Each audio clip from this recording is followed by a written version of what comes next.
আমি আগের দিন যেটা পড়েছিলাম গ্যাসের ধর্ম, সেটা পার্ট 1 ছিল। তার মধ্যে চার্লসের সূত্র পর্যন্ত বলেছিলাম। চার্লসের সূত্র থেকে পরম শূন্য উষ্ণতা কীভাবে পাওয়া যায় এই পর্যন্ত দেখিয়েছিলাম। তাহলে চার্লসের সূত্রটা আমি আরেকবার বলি, যে কোনো বস্তু তা কোনো গ্যাসের প্রতি 1 ডিগ্রি সেন্টিগ্রেড নির্দিষ্ট চাপ স্থির থাকলে কোনো নির্দিষ্ট পরিমাণ গ্যাসের উষ্ণতা 1 ডিগ্রি বৃদ্ধি বা হ্রাসে 0 ডিগ্রি সেন্টিগ্রেড উষ্ণতার আয়তনের 1/273 অংশ আয়তন বৃদ্ধি বা হ্রাস পায়। তাহলে এইটা যখন করেছিলাম তখন চার্লসের সূত্রে আমরা দেখেছিলাম যে টি ডিগ্রি সেন্টিগ্রেড তাপমাত্রায় তার আয়তন, সেটা হচ্ছে 0 ডিগ্রি সেন্টিগ্রেড তাপমাত্রার আয়তন হচ্ছে V0 plus V0 into T by T into 1/273।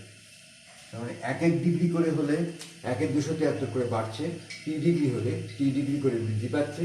সেখান থেকেই আমরা ইকুয়েশনটা পেয়েছিলাম V0 into 1 plus T by 273।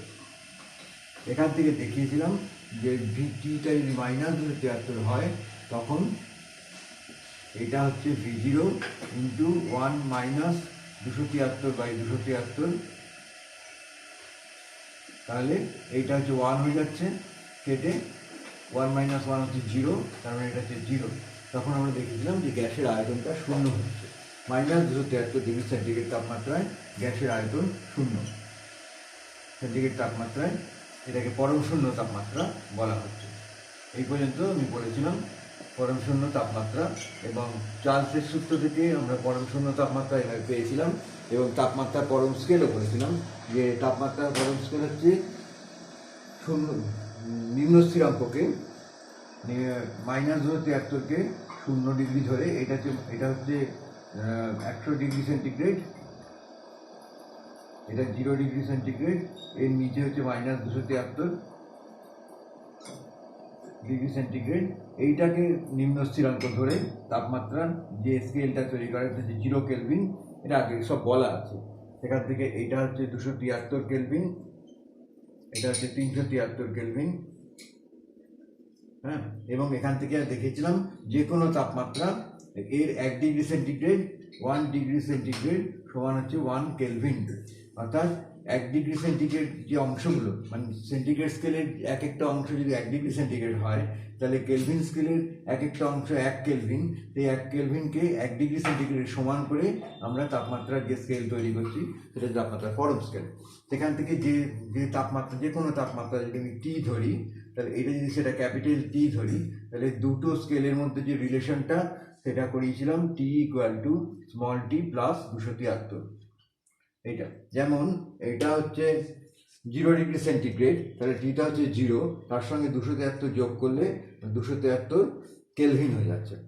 এটা যদি 0 হয় তাহলে কেলভিন স্কেলের টেম্পারেচারটা হচ্ছে 273 কেলভিন। এটা যদি -273 হয়, টিটা যদি -273 হয়, তার সঙ্গে 273 যোগ করলে 0 কেলভিন পাচ্ছি, এটা হচ্ছে 0। টিটা যদি 100 হয়, তার সঙ্গে 273 যোগ করলে এটা 373, তার মানে হচ্ছে 373 কেলভিন। তার মানে এইটা দেখিয়েছিলাম যে কোনো একটা তাপমাত্রা, ধরো 27 ডিগ্রি সেন্টিগ্রেড, সেটার সঙ্গে যদি আমি 273 যোগ করি তাহলে 300 কেলভিন হয়ে যাচ্ছে। অর্থাৎ সেন্টিগ্রেড স্কেলে যে তাপমাত্রা টি, কেলভিন স্কেলে সেটা হচ্ছে তার সঙ্গে আরও 273 যোগ করতে হবে। এই পর্যন্ত দেখিয়েছিলাম। তাহলে চার্লসের সূত্রের যে বয়ানটা, অর্থাৎ গাণিতিক রূপটা V0 into 1 plus T by 273, এটাকে যদি যোগ করি এই বয়ানটা থেকে, এই স্টেটমেন্টটা থেকে, যে VT equal to V0 into 273 plus T by 273, সেখান থেকে 273 প্লাস টি, এটা যে ক্যাপিটাল টি, তাহলে V0 into capital T by 273, এটা ক্যাপিটাল টি বাই 273। তাহলে কোনো একটা তাপমাত্রা, যেমন পরম স্কেলের কোনো একটা তাপমাত্রা T1 হয়, তাহলে এইটা হচ্ছে V1 equal to V0 into T1 by 273। কোনো একটা তাপমাত্রা যদি T1 হয়, তার করসপন্ডিং ভলিউমটা হচ্ছে V1, তাহলে V1 equal to V0 T1 by 273। তেমনি V2 equal to V0 T2 by 273, এই জিনিসটা।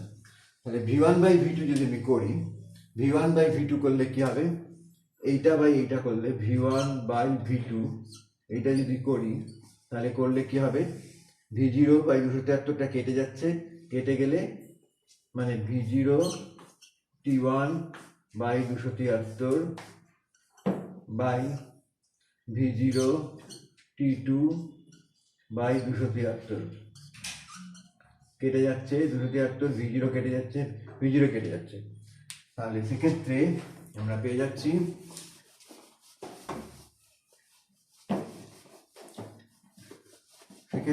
যাচ্ছি এখান থেকে V1 বাই V2 সেটা হচ্ছে T1 বাই T2। এরকম যদি হয় তাহলে V1 by T1 equal to V2 by T2।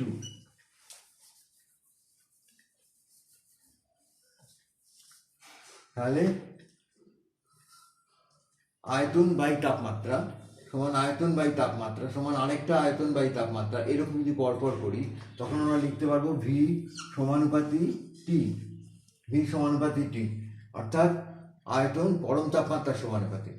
এটা যদি করি তাহলে দেখো এখান থেকে এই জিনিসটা আসে, তাহলে অর্থাৎ V equal to some constant K into T, এটা হচ্ছে ধ্রুবক, তাহলে V বাই টি সেটা হচ্ছে কনস্ট্যান্ট, এখানেও V by theta constant, V1 by T1 equal to V2 by T2 equal to V3 by T3, এগুলো হচ্ছে সব ধ্রুবক, তাহলে V বাই টিটা হচ্ছে ধ্রুবক। তাহলে আমরা লিখতে পারি এইটা হচ্ছে চার্লসের সূত্রের পরম তাপমাত্রা স্কেলে চার্লসের সূত্র, V প্রপোর্শনাল টু টি, এটা হচ্ছে পরম তাপমাত্রা স্কেলে চার্লসের সূত্র, পরম তাপমাত্রার স্কেলে চার্লসের সূত্র।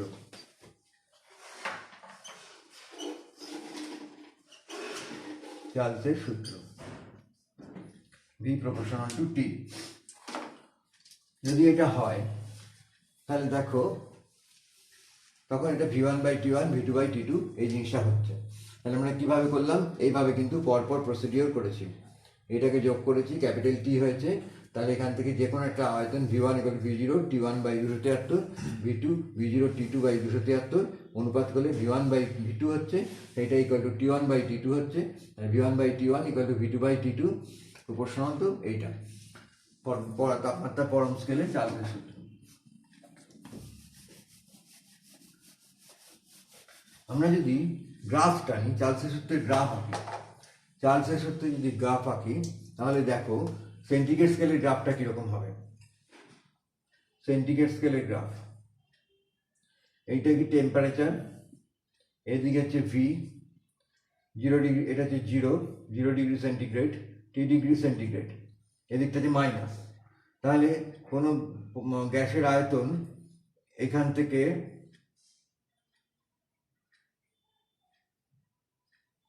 মাইনাস 273 ডিগ্রি সেন্টিগ্রেড উষ্ণতায় গ্যাসের আয়তনটা শূন্য হচ্ছে, এই দিকটা গ্যাসের আয়তন, তাহলে কোথায় শূন্য হচ্ছে, মাইনাস 273 ডিগ্রি সেন্টিগ্রেড উষ্ণতা গ্যাসের আয়তন শূন্য হচ্ছে, টেম্পারেচার যত বাড়ছে আয়তন তত বাড়ছে। আবার ধরো আরেকটা, এটা একটা নির্দিষ্ট চাপ P1, নির্দিষ্ট চাপ যখন স্থির, তখনই তো আমরা চার্লসের সূত্র আয়তনটা তাপমাত্রার সঙ্গে বৃদ্ধি পেতে থাকে। তাহলে একটা নির্দিষ্ট চাপ P1, আরেকটা ধরো নির্দিষ্ট চাপ P2,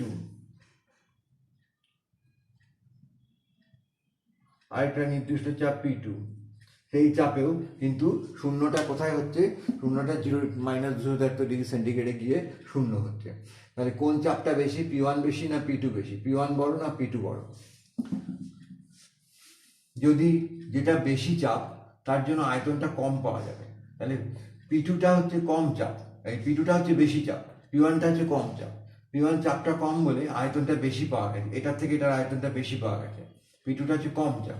তার মানে এখান থেকে আমরা দেখতে পাচ্ছি P1 কম চাপ, less than P2, P1 less than P2।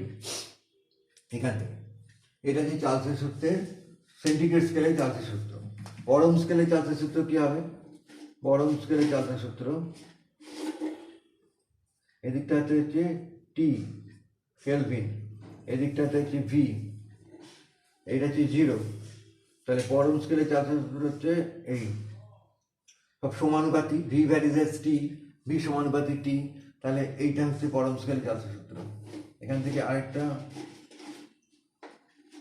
এটা একটা চাপে P1 চাপে, এটা হচ্ছে P2 চাপে। তাহলে দুটোর মধ্যে তুমি দেখতে পাচ্ছ দুটো লেখচিত্রের মধ্যে তফাৎটা হচ্ছে, এটা -200, এটা সেন্টিগ্রেড স্কেল বলে, -273 ডিগ্রি সেন্টিগ্রেড তাপমাত্রায় 0 হয়েছে, মানে এটা হচ্ছে পরম শূন্য উষ্ণতা। কেলভিন স্কেলে পরম শূন্য উষ্ণতা হচ্ছে 0 কেলভিন, সেই জন্য গ্রাফটা কেলভিন স্কেলে 0 থেকে শুরু হয়েছে। তাহলে এই দুটো। এইরকম আরেকটা সূত্র আছে, সেটাকে বলা হচ্ছে রেনর সূত্র। এটা হচ্ছে রেনর সূত্র। রেনর সূত্রতে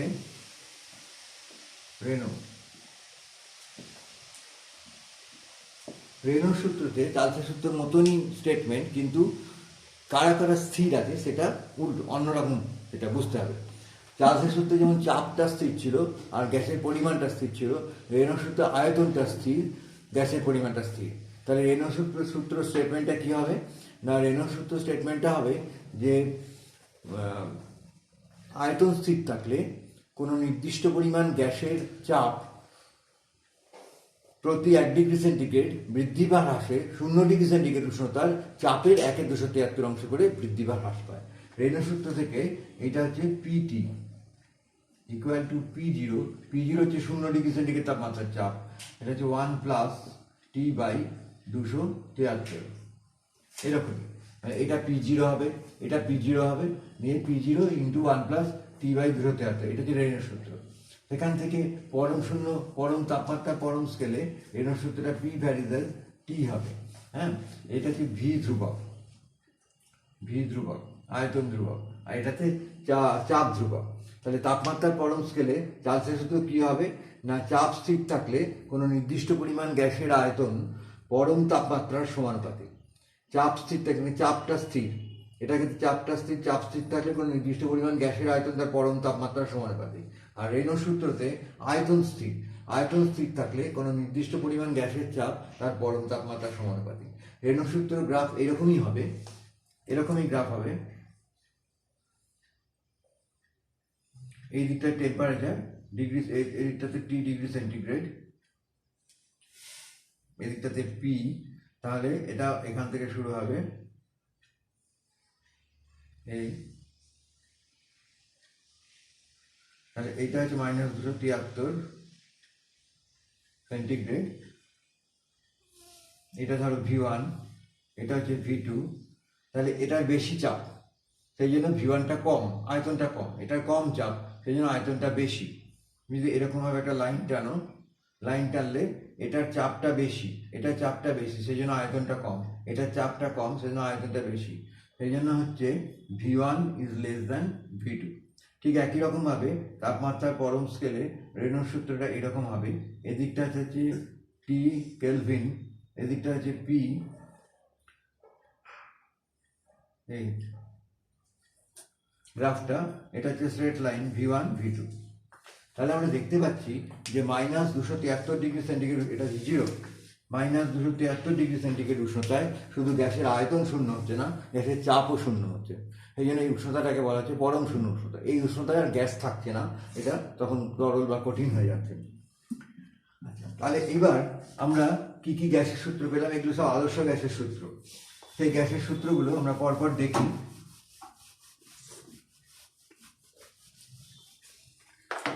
একটা হচ্ছে বয়েলের সূত্র, সেখান থেকে আমরা পাচ্ছি V ভ্যারিজেস 1/P, যেখানে T আর T ধ্রুবক, গ্যাসের T এবং গ্যাসের পরিমাণ ধ্রুবক।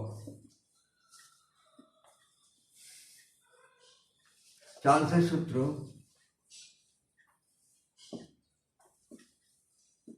এটা হচ্ছে V ভ্যারিজেস T পরম তাপমাত্রা, যেখানে P গ্যাসের পরিমাণ ধ্রুবক। রেনর সূত্র,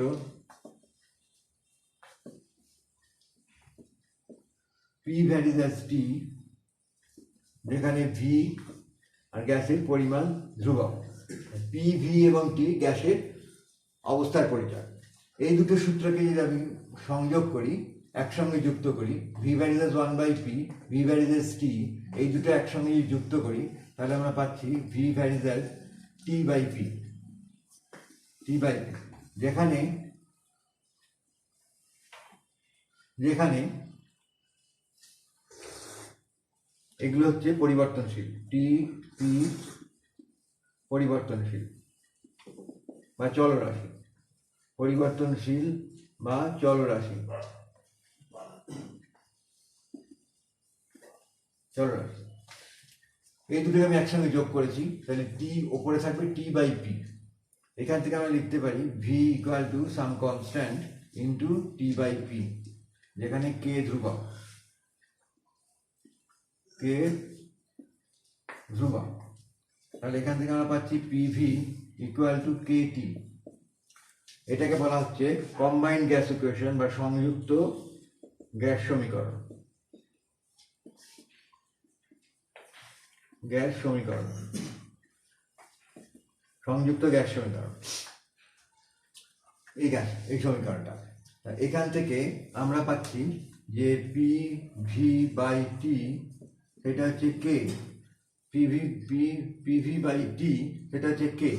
এটাকে অনেকগুলো চাপ, অনেকগুলো তাপমাত্রা নিয়ে যদি আমি ইকুয়েশনটা করি, তখন আমরা পাবো P1V1/T1, P2V2/T2, P3V3/T3, এরকম করে সমান সমান ধ্রুবক। এই ধ্রুবকের মানটা গ্যাসের পরিমাণের উপর নির্ভর করে। গ্যাসের পরিমাণ যদি পাল্টায় তাহলে এই ধ্রুবকের মানটা পাল্টাবে। এটা হচ্ছে সংযুক্ত গ্যাস সমীকরণ, PV ইকুয়াল টু KT। এই গ্যাসগুলিকে আদর্শ গ্যাসের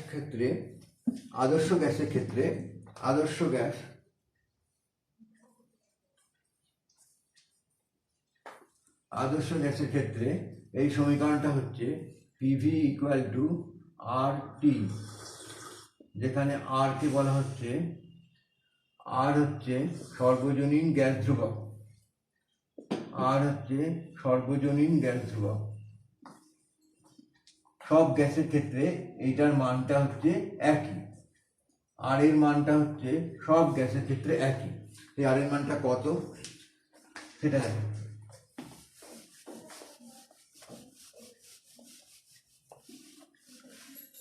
PV ইকুয়াল টু RT, এই আর এর মানটা হচ্ছে সব গ্যাসের ক্ষেত্রে একই, 8.31 into 10⁷ erg mole inverse kelvin inverse,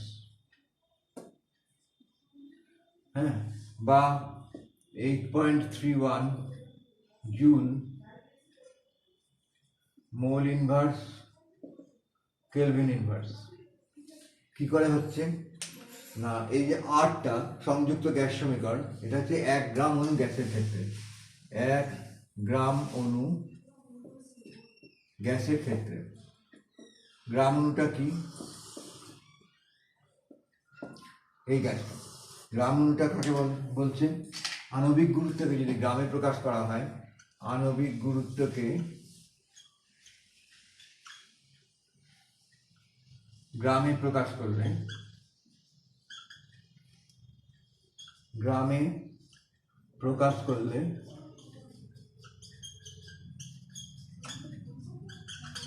তাকে গ্রাম আণবিক গুরুত্ব বলা হচ্ছে। প্রকাশ করলে তাকে গ্রাম আণবিক গুরুত্ব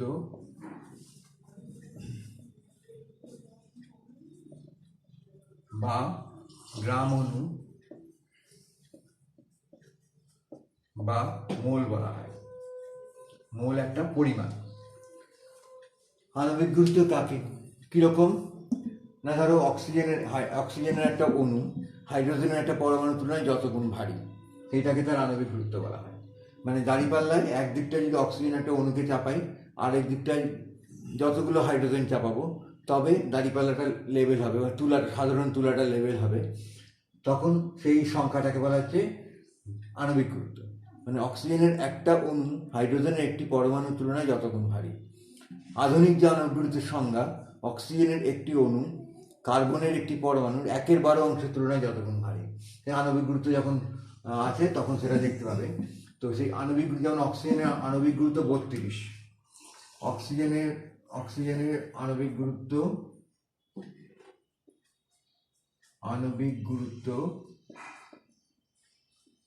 32, তাহলে 1 মোল অক্সিজেন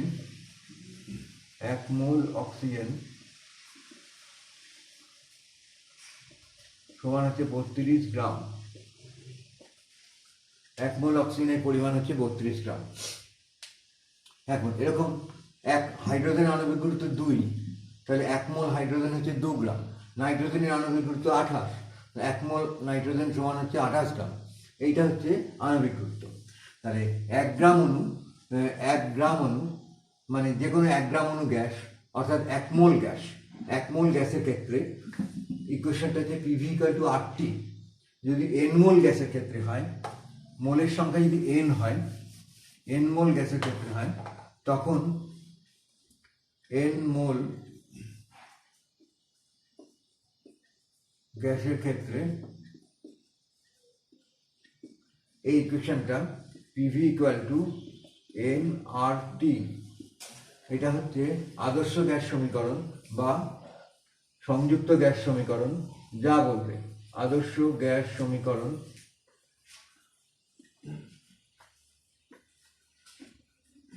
সংযুক্ত গ্যাস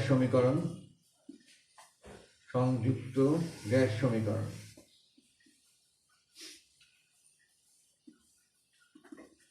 এন গ্রাম অণু গ্যাসের ক্ষেত্রে এইটা। যেমন ধরো একটা পাত্রে এরকম একটা পাত্র, সেই পাত্রটাতে স্মল এম গ্রাম গ্যাস আছে, এই পরিমাণ গোটা পাত্রে এই পরিমাণ গ্যাস আছে, আর গ্যাসটার আণবিক গুরুত্ব হচ্ছে ক্যাপিটাল এম। তাহলে এর মধ্যে কতগুলো মোল আছে, কত মোল গ্যাস আছে এর মধ্যে? টোটাল ভর হচ্ছে এম গ্রাম, আণবিক গুরুত্ব হচ্ছে ক্যাপিটাল এম যদি আণবিক গুরুত্ব হয়, তাহলে 1 মোল গ্যাসের ভর কত? M gram. আণবিক গুরুত্ব হচ্ছে 1 মোল গ্যাসের ভর, তাহলে 1 মোল গ্যাসের ভর হচ্ছে M gram. Total M gram gas আছে, তাহলে গ্রাম অণু কতগুলো গ্রাম অণু থাকবে? Small M by capital M থাকবে, এতগুলো গ্রাম অণু থাকবে।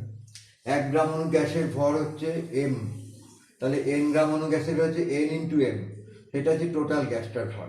তখন আমরা এই ইকুয়েশনটা লিখবো PV equal to M by M R T. এটা হচ্ছে সর্বজনীন গ্যাস সমীকরণ। এইটা 8.31 জুল পার মোল পার কেলভিন। তাহলে কি করে এর এককটা আসছে দেখো, পিভি ইকুয়াল টু আরটি। যদি হয়, তাহলে আর ইকুয়াল টু হচ্ছে পিভি বাই টি। প্রেসার এবং ভলিউম এই দুটো গুণ করলে কাজের একক হয়। প্রেসার এবং চাপ এবং আয়তন গুণ করলে চাপের একক হচ্ছে ডাইন পার সেন্টিমিটার স্কোয়ার, আয়তনের একক হচ্ছে সেন্টিমিটার কিউব। তাহলে পিভির একক কত হবে? এই দুটো যদি গুণ করি, একটা সেন্টিমিটার স্কোয়ারটা কেটে যাচ্ছে, কেটে গিয়ে ডাইন সেন্টিমিটার মানে হচ্ছে আর্ক, কাজের একক। তাহলে পিভির এককটা হচ্ছে কাজের একক, পিভিটা কাজের একক আর্ক বা জুল। এটা হচ্ছে টেম্পারেচার হচ্ছে কেলভিন পার কেলভিন, তাহলে জুল পার কেলভিন হলো। এটা হচ্ছে জুল, এটা হচ্ছে নিচে কেলভিন, জুল পার কেলভিন হলো। আর এটা হচ্ছে 1 মোল গ্যাসের ক্ষেত্রে, সেই জন্য মোল ইনভার্স পার মোল। 1 মোল গ্যাসের ক্ষেত্রে এটা হচ্ছে মোল ইনভার্স। তাহলে এটা হচ্ছে সর্বজনীন গ্যাস ধ্রুবকের মান। এবং এটা যদি তোমার কাজের একক হয়, এইটা তাপের এককে যদি হয়, তাহলে এখান থেকে এটার মানটা হবে 2 calorie mole inverse kelvin inverse. এটা হচ্ছে তাপের এককে। ঠিক আছে, সংযুক্ত গ্যাস সমীকরণ। আর এটা হচ্ছে গ্রাম অণু মোল, 1 মোল গ্যাসের। এবার মোল সম্বন্ধে ধারণা থাকতে গেলে আমরা মোলকে বলি যে 1 গ্রাম অণু পরিমাণ গ্যাস, সেটা হচ্ছে 1 মোল। মোলের একটা নির্দিষ্ট পরিমাণ আছে, 1 মোল অণুর সংখ্যা, সেটা আমরা পাবো অ্যাভোগাড্রোর সূত্র থেকে। এটুকু পড়াই আছে। আচ্ছা, অ্যাভোগাড্রোর সূত্রটা বলে নিই।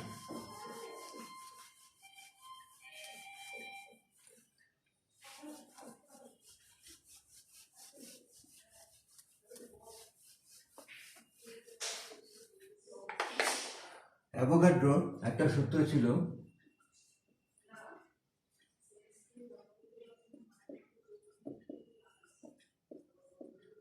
একই উষ্ণতা ও চাপে, একই উষ্ণতা ও চাপে,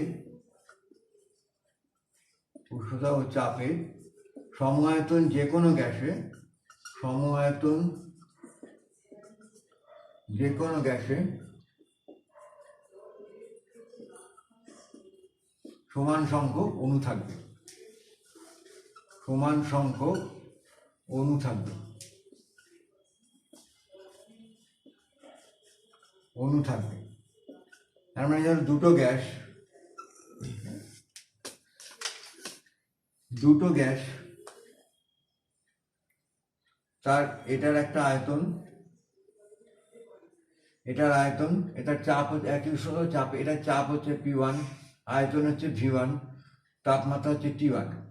আরেকটা গ্যাস, এর মোল সংখ্যা হচ্ছে মানে অণুর সংখ্যা হচ্ছে N1।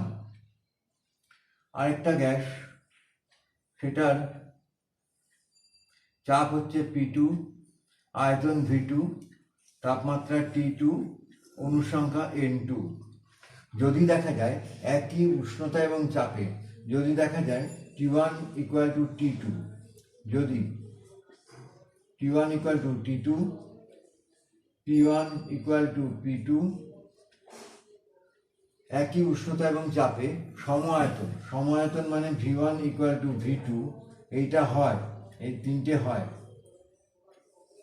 তবে অ্যাভোগাড্রোর সূত্র অনুযায়ী আমরা দেখতে পাই N1 ইকুয়াল টু N2। একই উষ্ণতার চাপে সম-আয়তন যে কোনো গ্যাসে সমান সংখ্যক অণু থাকবে। 1 মোল পরিমাণ গ্যাস যদি হয়, 1 মোল পরিমাণ গ্যাস, তার যে 1 মোল পরিমাণ গ্যাসের যে আয়তন, সেটাকে বলা হচ্ছে 1 মোল গ্যাসের, 1 মোল পদার্থের আয়তনকে মোলার আয়তন বলা হয়, মোলার আয়তন। তাহলে 1 মোল গ্যাসের যে আয়তন সেটা হচ্ছে মোলার আয়তন, 1 মোল পদার্থের বা 1 মোল গ্যাসের যে আয়তন। তাহলে এনটিপি মানে কত? Normal temperature and pressure, normal temperature অর্থাৎ 0 ডিগ্রি, এনটিপি মানে হচ্ছে 0 ডিগ্রি সেন্টিগ্রেড আর 76 সেন্টিমিটার পারস্তম্ভের চাপ, 76 সেন্টিমিটার পারস্তম্ভের চাপ, normal temperature and pressure, normal temperature এবং প্রেশার। সেইটাতে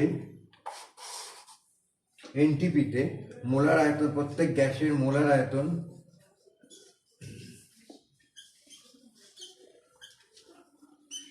22.4 লিটার।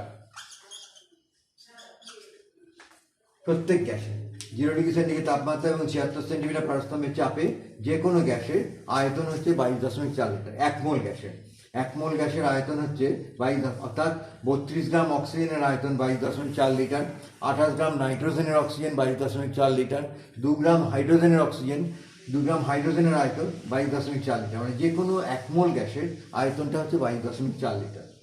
এবং সেই গ্যাসে অণু থাকবে, তাহলে যদি সম-আয়তন গ্যাস হয়, তাহলে প্রত্যেকের যদি মোলার আয়তন 22.4 লিটার হয় এনটিপিতে, তাহলে সেই সম-আয়তন গ্যাসে যে পরিমাণ অণু থাকবে সেই অণুটা হচ্ছে 6.023 ইন্টু 10⁻23 এত। এইটাকে বলা হচ্ছে অ্যাভোগাড্রো সংখ্যা, অ্যাভোগাড্রো সংখ্যা। তাহলে 22.4 লিটার আয়তনে হাইড্রোজেনেরও এত সংখ্যক অণু থাকবে এনটিপিতে, অক্সিজেনের এত সংখ্যক অণু থাকবে, নাইট্রোজেন এটাকেও এত মোল অণুর সংখ্যা, এত মোল অণু, এত মোল অক্সিজেন, এত মোল নাইট্রোজেন, এরকম হচ্ছে তার আয়তন 22.4 লিটার। এবং 1 মোল অক্সিজেন বা 1 মোল নাইট্রোজেন বা 1 মোল হাইড্রোজেন প্রত্যেকের অণুর সংখ্যা এত। সেটা যে কোনো তাপমাত্রাতেই 1 মোল গ্যাসের অণুর সংখ্যা হচ্ছে এত, বা 1 মোল পদার্থের অণুর সংখ্যা হচ্ছে এত। কিন্তু সেটা যদি গ্যাসীয় পদার্থ হয় এবং সেটা যদি এনটিপি হয়, তার আয়তন হবে 22.4 লিটার। আর লাস্ট একটা সূত্র আছে, যে গে-লুসাকের গ্যাস আয়তন সূত্র আছে, গে-লুসাকের গ্যাস আয়তন সূত্র। গে-লুসাক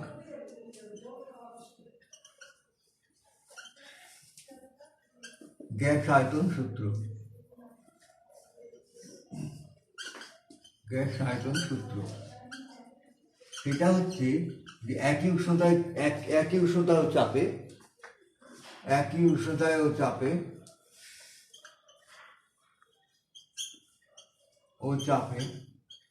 একই উষ্ণতায় চাপে যদি অনেকগুলো গ্যাস বিক্রিয়া করে, যদি বিক্রিয়া করে একই উষ্ণতায় চাপে, বিক্রিয়া করলে ওরা আয়তনের সরল অনুপাতে বিক্রিয়া করে। অনেকগুলো গ্যাস যদি বিক্রিয়া করে তাহলে তারা আয়তনের সরল অনুপাতে বিক্রিয়া করবে এবং উৎপন্ন পদার্থ, বিক্রিয়ক পদার্থ যেটা উৎপন্ন বিক্রিয়াজাত যে পদার্থটা উৎপন্ন হচ্ছে সেটা যদি গ্যাসীয় হয় তাহলে সেটাও সরল অনুপাত থাকবে। হ্যাঁ, যেমন ধরো hydrogen hydrogen plus oxygen 2H2 plus O2 সমান হচ্ছে 2H2O। এইটা তাহলে দু আয়তন হাইড্রোজেন এক আয়তন অক্সিজেন, মানে এটা হচ্ছে 1, তাহলে দু আয়তন হাইড্রোজেন এক আয়তন অক্সিজেন তারা বিক্রিয়া করে দু আয়তন হাইড্রোজেন জলীয় বাষ্প উৎপন্ন করছে। তাহলে এদের আয়তনটা কত? 2:1 আয়তন অনুপাতটা, আর এদের আয়তনটাও 2। এরা সব সরল অনুপাতে আছে, 2:1:2, কোনো ফ্র্যাকশন নেই। এটা থেকে যেমন হাইড্রোজেন H2 প্লাস Cl2 সমান হচ্ছে 2HCl। এখানেও বিক্রিয়ক পদার্থগুলি 1:1 অনুপাতে আছে, আয়তনের অনুপাতে, এটাও কিন্তু সরল অনুপাতে আছে। তাহলে এইটা হচ্ছে গে-লুসাকের গ্যাস আয়তন সূত্র। একই উষ্ণতা চাপে, সব একই উষ্ণতা চাপে আছে, যে কোনো গ্যাসীয় পদার্থ তারা যখন গ্যাসীয় পদার্থগুলো যখন বিক্রিয়া করে তখন তারা আয়তনের সরল অনুপাতে বিক্রিয়া করে এবং উৎপন্ন পদার্থ যদি গ্যাসীয় হয় সেও কিন্তু এদের সঙ্গে সরল অনুপাতে থাকবে। এটা হচ্ছে গে-লুসাকের গ্যাস আয়তন সূত্র।